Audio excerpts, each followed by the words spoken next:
Hello students, I welcome you once again to your learning session of English. Today we are going to read a very interesting poem from your English Beehive book, that is The Road Not Taken, written by Robert Frost. So let me tell you about Robert Frost. So here is the picture of Robert Frost. He was an American poet and playwright, and he was born in San Francisco. His poems were simple yet insightful. Insightful means those poems used to deal with simple themes, but it used to have a deep meaning. So this poem of his, The Road Not Taken, is a very famous one which was published in 1916. So let's directly go to the poem. The Road Not Taken. So this poem has 4 stanzas. Each stanza has 5 lines. Okay, so let's start. 2 roads diverged in a yellow wood, and sorry, I could not travel both. And be one traveller, long I stood, and looked down one as far as I could, to where it bent in the undergrowth. Okay, so this is the first stanza. The poet here says that 2 roads diverged in a yellow wood. So we can imagine that he's traveling through a yellow wood. He's traveling through a forest. Forests are usually described as green, but here the forest is described as yellow because, of course, we can understand the forest was decaying. Okay, the trees in the forest were decaying. So it was a yellow wood he was passing by, and there were 2 roads diverged. There was one road which was diverged into 2 parts, which was divided into 2 parts. And sorry, I could not travel both. So he was one man. How could he travel 2 roads at the same time? So he says, sorry, I could not travel both. So I was passing through a yellow wood, and the road was divided into 2 parts, and he says that I could not travel both the paths. And be one traveller, long I stood, and looked down one as far as I could. So I was a traveller, and I stood there, and I looked at one of the paths, okay, and to where it bent into the undergrowth. So I looked at the path. It was a road which was bent into undergrowth. Undergrowth means the bushes, the shrubs. Okay, so after a while that road was filled with undergrowth. Then took the other, just as fair, and having perhaps the better claim, because it was grassy and wanted wear, though as for that the passing there had warned them really about the same. Okay, this is the second stanza. Then what the writer is saying? Then took the other, just as fair. Okay, then I looked at the other road. It was as fair as the first one. It was similar to the first one, and having perhaps the better claim. So the writer thinks that perhaps this road has a better claim. This road has a better option. Okay, because it was grassy and wanted wear. This road was filled with grass. Okay, and it wanted wear. It wanted wear means actually it wanted to be used, because it was not much used. That is why it was covered with grass, and it wanted wear. It was inviting. Though as for that, the passing there had warned them really about the same. Okay, the people who had passed through this path, they have worn this road. Worn means when you have you seen when you buy a new shirt, then after a while, let's say after 6 months, after you wear it for a while, then how it looks? It looks worn away after 6 months, right? So the path was also worn away, okay, by the passers-by. So this path was worn away, but exactly the same way the first one had, okay. So that is why the poet is saying, though as for the passing there had warned them really about the same. The people who had passed through this path, they had worn it away the same way that they had done with the first one. So the first and the second one, both of them are looking almost same. The only difference was that in the first one it was a bit clear, and after a while that road disappeared into a small undergrowth, but the second one was grassy from the beginning, okay. That is what that was an evident that the second path was less traveled by. Okay, let's go to the next stanza. And both that morning equally lay in leaves, no step had trodden black. Oh, I kept the first for another day, yet knowing how way leads on to way. I doubted if I should ever come back. Okay, this is the next stanza. Let's read it again and try to understand. And both that morning equally lay. That morning, both of them laying equally means both of them were looking the same, almost similar. In leaves, no step had trodden black. Okay, that morning, nobody had traveled through any of those paths. Okay, nobody had taken those paths that morning. Oh, I kept the first for another day, yet knowing how way leads on to way.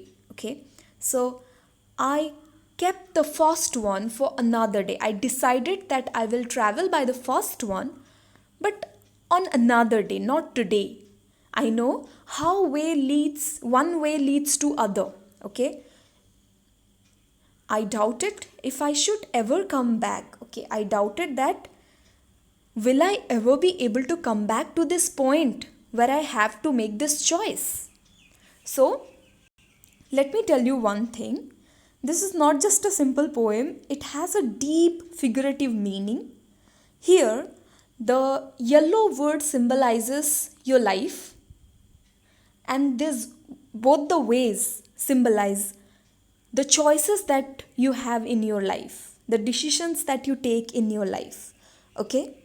So that is why he says, I doubt if I should ever come back to the point where I have to make this choice.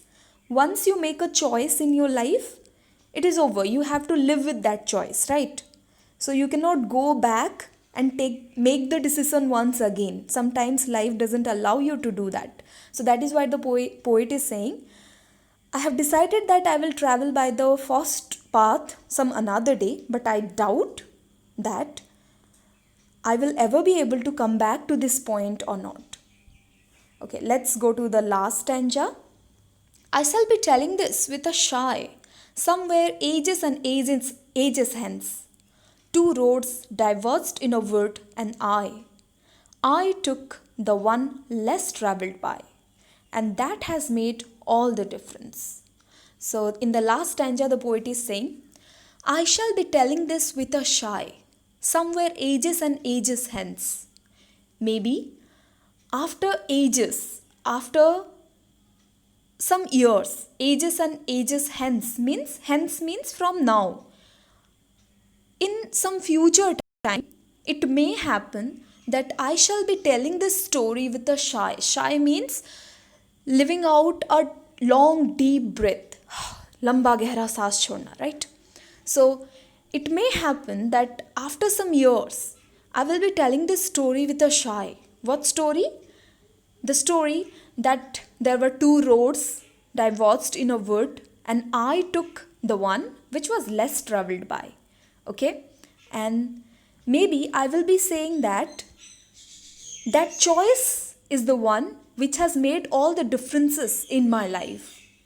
So, what the poet wants to say in this whole poem, here I have already told you that the yellow wood signifies our life, and the paths signifies the different choices we have.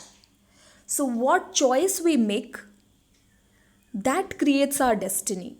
So in life, we have to face number of situations like this where we need to choose, where we need to take decisions. Suppose, I will say every moment we have to take some decision, right? Suppose suppose you get up in the morning with your alarm ringing, okay? You have to make a quick decision whether you should snooze the alarm clock and sleep for a little while more, or whether you should switch off the alarm and get up at once. You have to make a decision. Later, then you go about your life.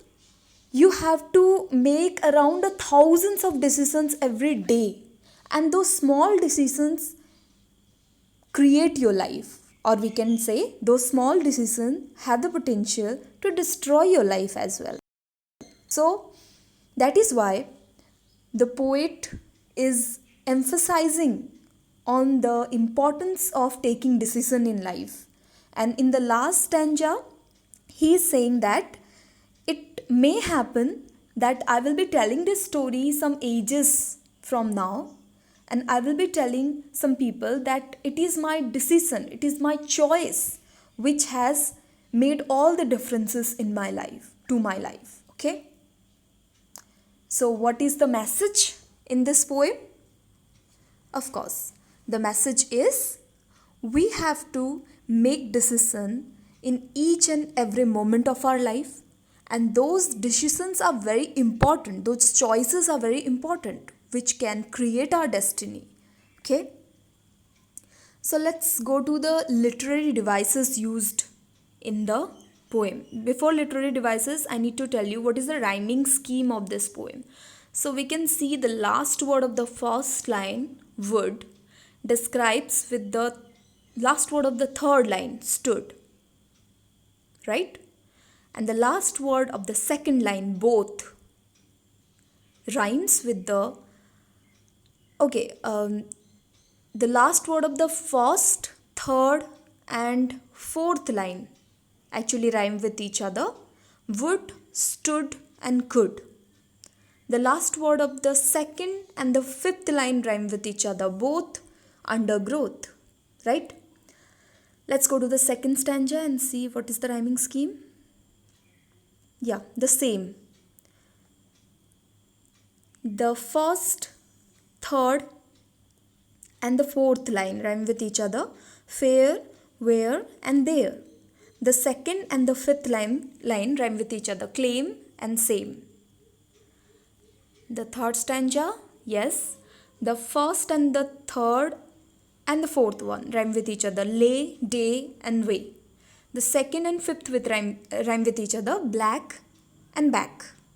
The same with the last stanza as well. Shy rhymes with I and by. Hence rhymes with difference. So what is the rhyming scheme here? The first line rhymes with the third and fourth line, and the second line rhymes with the fifth line. So the rhyming scheme is A B A A B. Okay? A B A A B. Okay. So there are some other literary devices. There is symbolism. So I have already told you that this is not just a simple poem, but it has a deep insight. Here, we need to go with the figurative meaning of this poem, not with the literal meaning, right? Here, the yellow wood symbolizes our life, and the paths, the roads, symbolize with the choices that we make in our life, right? So, this is a kind of literary device which is called symbolism. And there is alliteration, alliteration, alliteration. This is a poetic device. So what is an alliteration? Alliteration is the repetition of a consonant sound at the beginning of two consecutive words, two or more consecutive words. Let me tell you once again. alliteration is the repetition of some consonant sound at the beginning of two or more consecutive letters. So where is alliteration used? Let me show you.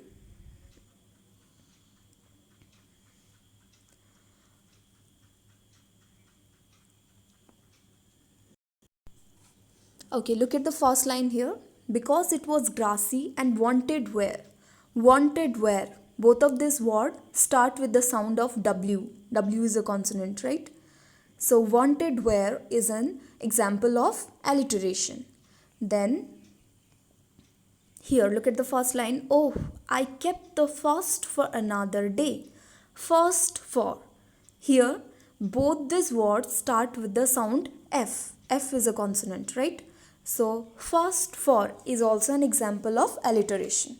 Alliteration is a repetition of a consonant sound in the beginning of a sentence, in the beginning of two or more consecutive words. Okay? So then we have repetition also. What are repetition? Repetition are, of course, the repetition of a particular word or a phrase in the poem. Okay? Why those words or phrases are repeated? To emphasize it. The poet repeats those words and phrases to emphasize it, to show that these words or phrases are important. Okay? So here you can see in the first line, somewhere ages and ages hence. The word ages has been repeated twice, right? So the writer has done this to emphasize on this word. Okay? Here also, two roads diverged in a wood. The same phrase has been used here in the first line also. Two roads diverged in a yellow wood. This line has been repeated twice in this poem. So this is also an example of repetition. So repetition is done in order to emphasize, in order to stress a particular word or a phrase. Okay?